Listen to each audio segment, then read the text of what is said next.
सभी भक्तजनों को राधे राधे। यूट्यूब चैनल पे सभी भक्तजनों का हार्दिक स्वागत है। श्रीमद् भागवत महापुराण के तृतीय स्कंद में एकादशोध्याय, जिसमें कि मनवंतर आदि काल विभाग का वर्णन किया गया है। मैत्रेयवाच चर्मः षड्विशेषाणां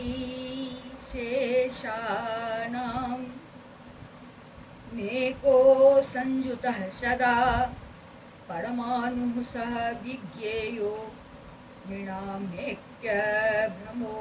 यतः सत एव पदार्थस्य स्वरूपावस्थितस्य यत् कैवल्यं परममहान् विशेषो निरन्तरः एवं कालोऽप्यनुमितः सौक्ष्म्ये स्थूल्ये च सत्तम संस्थानभुक्त्या भगवान् व्यक्तो व्यक्तभोगविभुः स्वकालः परमाणुर्वे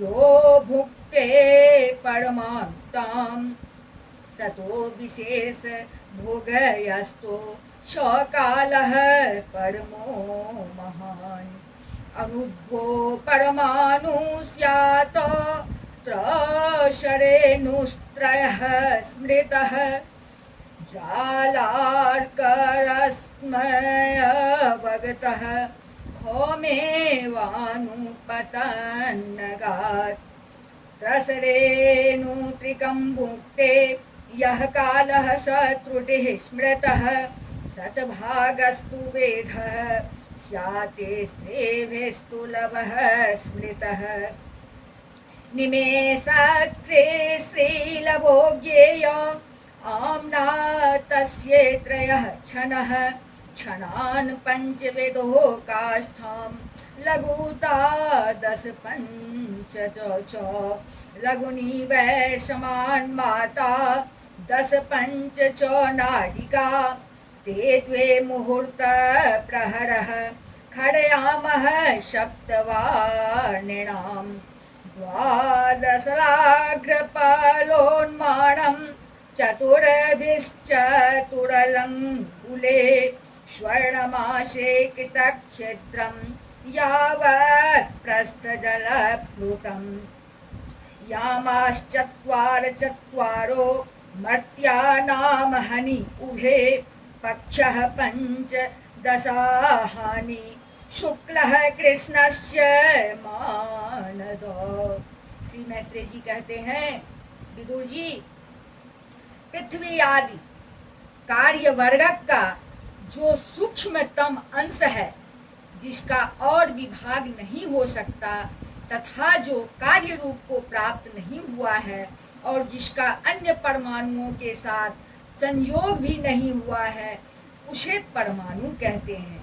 इन अनेक परमाणुओं के परस्पर मिलने से ही मनुष्यों को भ्रमवश उनके समुदाय रूप एक अवयवी की प्रतीति होती है। यह परमाणु, जिसका सूक्ष्मतम अंश है, अपने सामान्य स्वरूप में स्थित उस पृथ्वी आदि कार्यों की एकता, समुदाय अथवा समग्र रूप का नाम परम महान है। इस समय उसमें न तो प्रलय आदि अवस्था भेद की स्फूर्ति होती है, न नवीन प्राचीन आदि काल भेद का भान होता है, और न घट पटादि वस्तु भेद की ही कल्पना होती है। साधु श्रेष्ठ, इस प्रकार यह वस्तु के सूक्ष्मतम और महत्तम स्वरूप का विचार हुआ। इसी के सादृश्य से परमाणु आदि अवस्थाओं में व्याप्त होकर व्यक्त पदार्थों को भोगने वाले सृष्टि आदि में समर्थ अव्यक्त स्वरूप भगवान काल की भी सूक्ष्मता और स्थूलता का अनुमान किया जा सकता है। जो काल प्रपंच की परमाणु जैसी सूक्ष्म अवस्था में व्याप्त रहता है, वह अत्यंत सूक्ष्म है और जो सृष्टि से लेकर प्रलय पर्यंत उसकी सभी अवस्थाओं का भोग करता है, वह परम महान है। दो परमाणु मिलकर एक अणु होता है और तीन अणुओं के मिलने से एक त्रस रेणु होता है, जो झरोखे में से होकर आई हुई सूर्य की किरणों के प्रकाश में आकाश में उड़ता देखा जाता है। ऐसे तीन त्रस रेणुओं को पार करने में सूर्य को जितना समय लगता है उसे त्रुटि कहते हैं। इससे 100 गुना काल वेद कहलाता है और 3 वेद का एक लब होता है। 3 लब को एक निमेष और 3 निमेष को एक क्षण कहते हैं। 5 क्षण की एक काष्ठा होती है और 15 काष्ठा का एक लघु, 15 लघु की एक नाड़िका यानी दंड कही जाती है। 2 नाड़िका का एक मुहूर्त होता है और दिन के घटने बढ़ने के अनुसार दिन एवं रात्रि की दोनों संधियों के 2 मुहूर्तों को छोड़कर 6 या 7 नाड़िका का एक प्रहर होता है। यह याम कहलाता है, जो मनुष्य के दिन या रात का चौथा भाग होता है। 6 पल तांबे का एक ऐसा बर्तन बनाया जाए जिसमें एक प्रस्थ जल आ सके और 4 मासे सोने की 4 अंगुल लंबी सलाई बनवाकर उसके द्वारा उस बर्तन के पेंदे में छेद करके उसे जल में छोड़ दिया जाए। जितने समय में एक प्रस्थ जल उस बर्तन में भर जाए, वह बर्तन जल में डूब जाए, उतने समय को एक नाड़िका कहते हैं। विदुर जी, 4-4 पहर के मनुष्य के दिन और रात होते हैं और 15 दिन रात का एक पक्ष होता है, जो शुक्ल और कृष्ण भेद से 2 प्रकार का माना गया है। इन दोनों पक्षों को मिलाकर एक मास होता है, जो पितरों का एक दिन रात है। 2 मास का एक ऋतु और 6 मास का एक अयन होता है। अयन दक्षिणायन और उत्तरायण भेद से 2 प्रकार का है। ये दोनों अयन मिलकर देवताओं के एक दिन रात होते हैं तथा मनुष्य लोक में ये वर्ष या 12 मास कहे जाते हैं। ऐसे 100 वर्ष की मनुष्य की परम आयु बताई गई है। चंद्रमा आदि ग्रह, अश्विनी आदि नक्षत्र और समस्त तारा मंडल के अधिष्ठाता काल स्वरूप भगवान सूर्य परमाणु से लेकर संवत्सर पर्यंत काल में 12 राशि रूप संपूर्ण भुवन कोश की निरंतर परिक्रमा किया करते हैं। सूर्य, बृहस्पति, श्रवण, चंद्रमा और नक्षत्र संबंधी महीनों के भेद से यह वर्ष ही संवत्सर, परिवत्सर, इरावत्सर, अनुवत्सर और वत्सर कहा जाता है। विदुर जी, इन 5 प्रकार के वर्षों की प्रवृत्ति करने वाले भगवान सूर्य की तुम उपहार आदि समर्पित करके पूजा करो। ये सूर्य देव पंचभूतों में से तेज स्वरूप हैं और अपनी काल शक्ति से बीज आदि पदार्थों की अंकुर उत्पन्न करने की शक्ति को अनेक प्रकार से कार्योन्मुख करते हैं। ये पुरुषों की मोह निवृत्ति के लिए उनकी आयु का क्षय करते हुए आकाश में विचरते रहते हैं तथा ये ही सकाम पुरुषों को यज्ञ आदि कर्मों से प्राप्त होने वाले स्वर्ग आदि मंगलमय फलों का विस्तार करते हैं। विदुर जी ने कहा, मुनिवर, आपने देवता, पितर और मनुष्यों की परम आयु का वर्णन तो किया, अब जो शनकादि ज्ञानी मुनिजन त्रिलोकी से बाहर कल्प से भी अधिक काल तक रहने वाले हैं, उनकी भी आयु का वर्णन कीजिए। आप भगवान काल की गति भली भांति जानते हैं, क्योंकि ज्ञानी लोग अपनी योग सिद्ध दिव्य दृष्टि से सारे संसार को देख लेते हैं। मैत्रेय जी ने कहा, विदुर जी, सतयुग, त्रेता, द्वापर और कली, ये 4 युग अपनी संध्या और संध्या अंशों के सहित देवताओं के 12 सहस्त्र वर्ष तक रहते हैं। ऐसा बतलाया गया है कि इन सत्यादि चारों युगों में क्रमशः 4, 3, 2 और 1 सहस्त्र दिव्य वर्ष होते हैं, और प्रत्येक में जितने सहस्त्र वर्ष होते हैं उससे दुगुने 100 वर्ष उनकी संध्या और संध्या अंशों में होते हैं। युग की आदि में संध्या होती है और अंत में संध्यांश। इनकी वर्ष गणना सैकड़ों की संख्या में बतलाई गई है।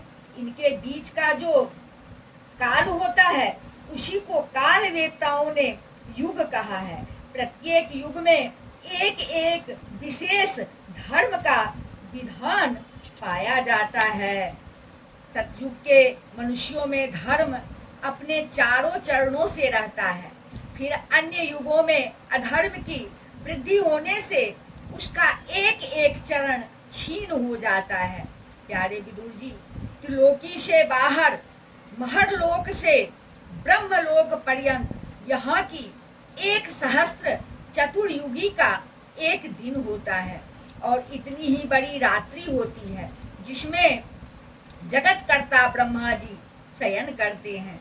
उस रात्रि का अंत होने पर इस लोक का कल्प आरंभ होता है। उसका क्रम जब तक ब्रह्मा जी का दिन रहता है तब तक चलता रहता है। उस एक कल्प में 14 मनु हो जाते हैं। प्रत्येक मनु 71 चतुर्युगी से कुछ अधिक काल तक अपना अधिकार भोगता है। प्रत्येक मनुवंतर में भिन्न भिन्न मनुवंशी राजा लोग, सप्तर्षि, देवगण, इंद्र और उनके अनुयायी गंधर्व आदि साथ साथ ही अपना अधिकार भोगते हैं। यह ब्रह्मा जी की प्रतिदिन की सृष्टि है जिसमें तीनों लोकों की रचना होती है। उसमें अपने अपने कर्मानुसार पशु, पक्षी, मनुष्य, पितर और देवताओं की उत्पत्ति होती है। इन मनवंतरों में भगवान शत्रुगुण का आश्रय ले अपनी मनु आदि मूर्तियों के द्वारा पौरुष प्रकट करते हुए इस विश्व का पालन करते हैं। कालक्रम से जब ब्रह्मा जी का दिन बीत जाता है तब वे तमोगुण के संपर्क को स्वीकार कर अपने सृष्टि रचना रूप पौरुष को स्थगित करके निश्चित भाव से स्थित हो जाते हैं। उस समय सारा विश्व उन्हीं में लीन हो जाता है।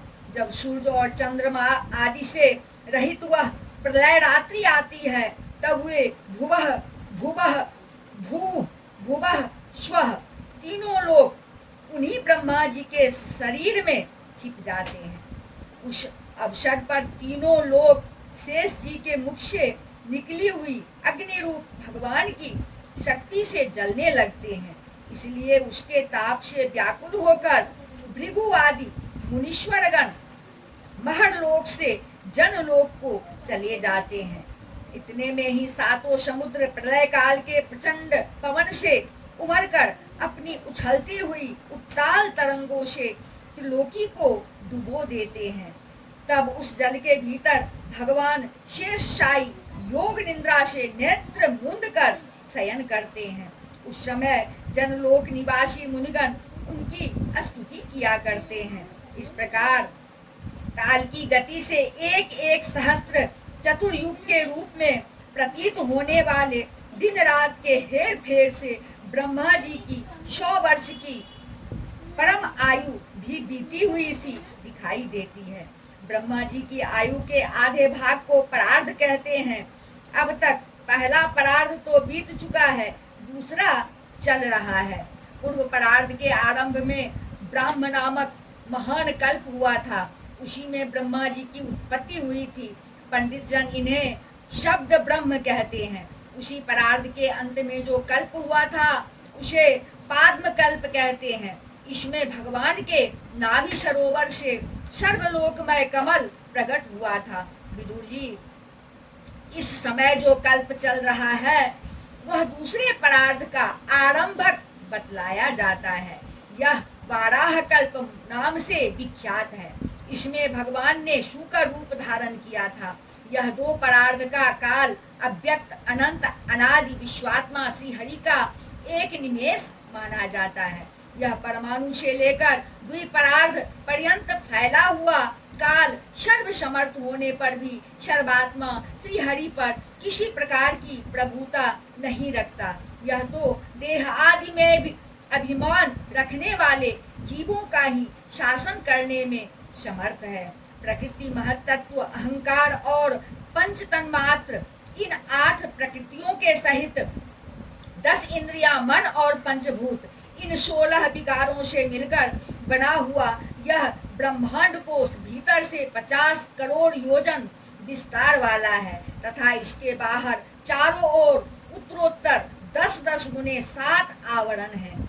उन सब के सहित यह जिसमें परमाणु के समान पड़ा हुआ दिखता है और जिसमें ऐसी करोड़ों ब्रह्मांड राशियां हैं, वह इन प्रधान आदि समस्त कारणों का कारण अक्षर ब्रह्म कहलाता है। और यही पुराण पुरुष परमात्मा श्री विष्णु भगवान का श्रेष्ठ धाम स्वरूप है। कालोऽयं परमाण्वादिर् द्विपरार्धान्त ईश्वरः नैवेसि त्वं प्रभुर्भूर्मणो ईश्वरो धाममानिनां विकारे सहितो युक्ते विशेषाद्भिरावृतः आण्डकोशो बहिरयं 50 कोटिविस्तृतः दशोत्तराधिकेर्यत्र प्रविष्टः परमाणुवत् लक्ष्यन्ते अन्तर्गताश्चान्ये कोटिशो हृन्दराशयः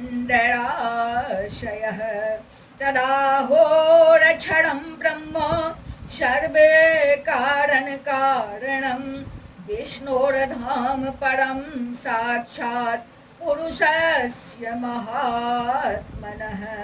इति श्रीमद्भागवते महापुराणे पारमहंस्यां संहितायां तृतीयस्कन्धे एकादशोऽध्यायः।